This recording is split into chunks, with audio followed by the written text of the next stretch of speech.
Chapter 2. Jonas watched as his father poured a fresh cup of coffee. He waited. "You know," his father finally said, "every December was exciting to me when I was young, and it has been for you and Lily too, I'm sure. Each December brings such changes." Jonas nodded. He could remember the Decembers back to when he had become, well, probably a 4. The earlier ones were lost to him, but he observed them each year, and he remembered Lily's earliest Decembers. He remembered when his family received Lily, the day she was named, the day she had become a 1. The ceremony for the 1s was always noisy and fun. Each December, all the new children born in the previous year turned 1. One at a time, there was always 50 in each year's group, if none had been released.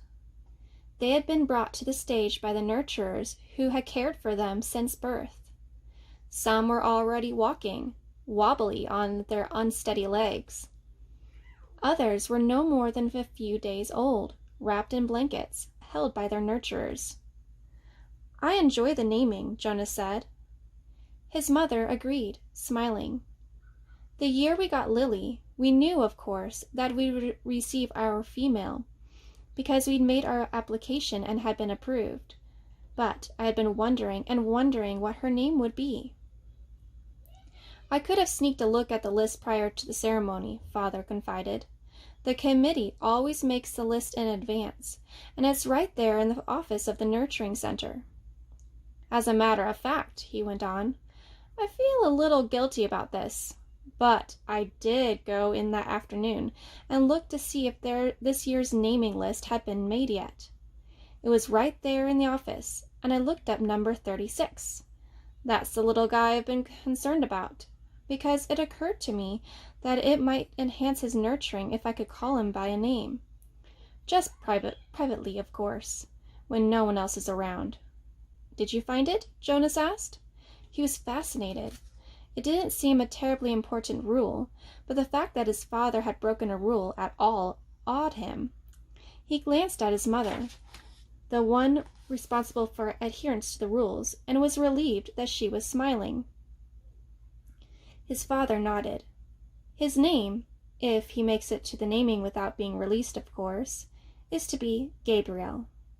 So I whisper that to him when I feed him every 4 hours and during exercise and playtime, if no one can hear me. I call him Gabe, actually," he said and grinned. Gabe, Jonas tried it out. A good name, he decided. Though Jonas had only been a 5 the year that they acquired Lily and learned her name, he remembered the excitement, the conversations at home, wondering about her. How would she look? Who would she be? How she would fit into their established family unit. He remembered climbing the steps to the stage with his parents, his father by his side that year instead of with the nurturers, since it was the year that he would be given a new child of his own. He remembered his mother taking the new child, his sister, into his arms, while the document was read to the assembled family units. "New child, 23, the namer had read, Lily." He remembered his father's look of delight, and that his father had whispered, "She's one of my favorites. I was hoping for her to be the one." The crowd had clapped, and Jonas had grinned. He liked his sister's name. Lily, barely awake, had waved her small fist. Then they had stepped down to make room for the next family unit.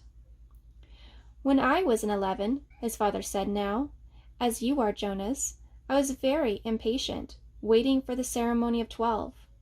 It's a long 2 days. I remember that I enjoyed the 1s, as I always do, but I didn't pay much attention to the other ceremonies, except for my sister's. She became a 9 that year and got her bicycle. I've been teaching her to ride mine, even though technically I wasn't supposed to." Jonas laughed. It was one of the few rules that was not taken very seriously and was always broken. The children all received their bicycles at 9. They were not allowed to ride bicycles before then, but almost always the older brothers and sisters had secretly taught the younger ones. Jonas had been thinking about teaching Lily. There was talk about changing the rule and giving the bicycles at an earlier age. A committee was studying the idea. When something went to a committee for study, the people always joked about it. They said that committee members would become elders by the time the rule change was made. Rules were very hard to change. Sometimes, if it was a very important rule, unlike the one governing the age for bicycles, it would have to go, eventually, to the receiver for a decision. The receiver was the most important elder. Jonas had never seen him that he knew of. Someone in a position of such importance lived and worked alone. But the committee would never bother the receiver with a question about bicycles. They had simply fret and argue about it themselves for years, until the citizens forgot that it had ever gone to them for study. His father continued. So I watched and cheered when my sister Katya became a 9, removed her hair ribbons, and got her bicycle, Father went on. Then I didn't pay much attention to the 10s and 11s. And finally, at the end of the second day, which seemed to go on forever, it was my turn. It was the ceremony of 12. Jonas shivered. He pictured his father, who may have been a shy and quiet boy, for he was a shy and quiet man, seated with his group, waiting to be called to the stage. The ceremony of 12 was the last of the ceremonies, the most important. I remember how proud my parents looked, and my sister too. Even though she wanted to be out riding the bicycle publicly, she stopped fidgeting and was very still and attentive when my turn came. But, to be honest, Jonas, his father said, for me there was not the element of suspense that there is with this ceremony, because I was already fairly certain of what my assignment would be. Jonas was surprised. There was no way, really, to know in advance. It was a secret selection, made by the leaders of the community, the committee of elders, who took their responsibility so seriously that there were never even any jokes made about assignments. His mother seemed surprised too. How could he have known? She asked. His father smiled his gentle smile. Well, it was clear to me, and my parents later confessed that it had been obvious to them too. What my aptitude was, I had always loved the new children more than anything. When my friends in my age group were holding bicycle races or building toy vehicles or bridges with the construction sets, or all the things I do with my friends, Jonas pointed out, and his mother nodded in agreement. I always participated, of course, because as children we must experience all those things. And I studied hard in school, as you do, Jonas. But again and again, during free time, I found myself drawn to the new children. I spent almost all of my volunteer hours helping in the nurturing center. Of course the elders knew that, from their observation. Jonas nodded. During the past year, he had been aware of the increased level of observation. In school, at recreation time, and during volunteer hours, he had noticed the elders watching him and the other 11s. He had seen them taking notes.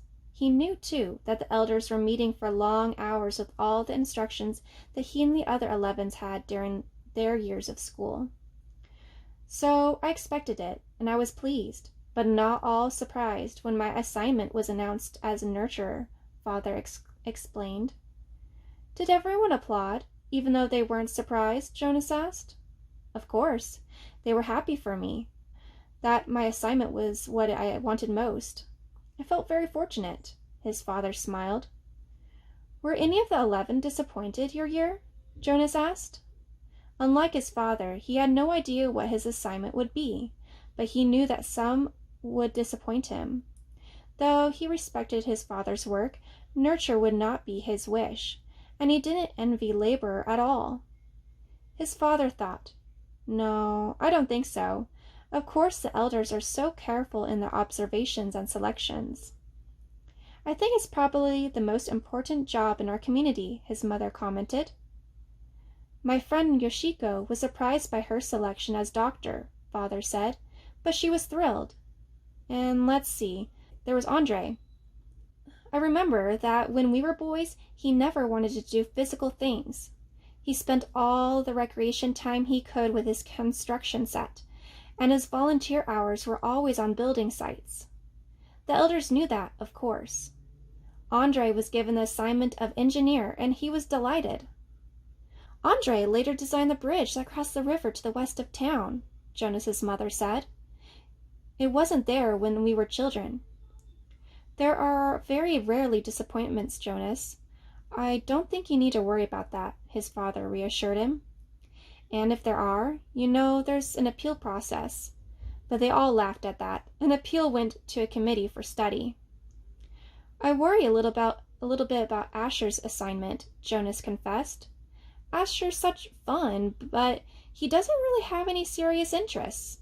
He makes a game out of everything. His father chuckled. He said, I remember when Asher was a new child at the nurturing center, before he was named. He never cried. He giggled and laughed at everything. All of us on the staff enjoyed nurturing Asher. The elders know Asher, his mother said. They'll find exactly the right assignment for him. I don't think you need to worry about him. But, Jonas, let me warn you about something that may not have occurred to you. I know I didn't think about it until after my ceremony of 12. What's that? Well, it's the last of the ceremonies, as you know. After 12, age isn't important. Most of us even lose track of how old we are as time passes, though the information is in the Hall of Open Records, and we could go and look it up if we wanted to. What's important is the preparation for adult life, and the training you will receive in your assignment. I know that, Jonas said. Everyone knows that. But it means, his mother went on, that you'll move into a new group, and each of your friends will. You'll no longer be spending your time with a group of 11s. After the ceremony of 12, you'll be with your assigned group, with those in training. No more volunteer hours. No more recreation hours. So your friends will no longer be as close. Jonas shook his head. Asher and I will always be friends, he said firmly, and there will still be school. That's true, his father agreed, but what your mother said is true as well. There will be changes. Good changes, though, his mother pointed out. After my ceremony of 12, I missed my childhood recreation, but when I entered my training for law and justice, I found myself with people who shared my interests. I made friends on a new level, friends of all ages. Did you still play at all after 12? Jonas asked. Occasionally, his mother replied, but it didn't seem as important to me. I did, his father said, laughing. I still do. Every day at the nurturing center, I play bounce on the knee and peekaboo and hug the teddy. He reached over and stroked Jonas's neatly trimmed hair. Fun doesn't end when you become 12. Lily appeared, wearing her nightclothes, in the doorway. She gave an impatient sigh. This is certainly a long private conversation, she said, and there are certain people waiting for the comfort object. Lily, her mother said fondly, you're very close to being an 8, and when you're an 8, your comfort object will be taken away. It'll be recycled to the younger children. You should be starting to go off to sleep without it. But her father had already gone to the shelf and taken down the stuffed elephant, which was kept there. Many of the comfort objects, like Lily's, were soft, stuffed imaginary creatures. Jonas's had been called a bear. Here you are, Lily-Billy, he said. I'll come help you remove your hair ribbons. Jonas and his mother rolled their eyes as they watched affectionately as Lily and her father headed to her sleeping room with a stuffed elephant that had been given to her as her comfort object when she was born. His mother moved to her big desk and opened her briefcase. Her work never seemed to end, even when she was at home in the evening. Jonas went to his own desk and began to sort through his school papers for the evening's assignment. But his mind was still on December and the coming ceremony. Though he had been reassured by the talk with his parents, he hadn't the slightest idea what assignment the elders would be selecting for his future, or how he might feel about it when that day came.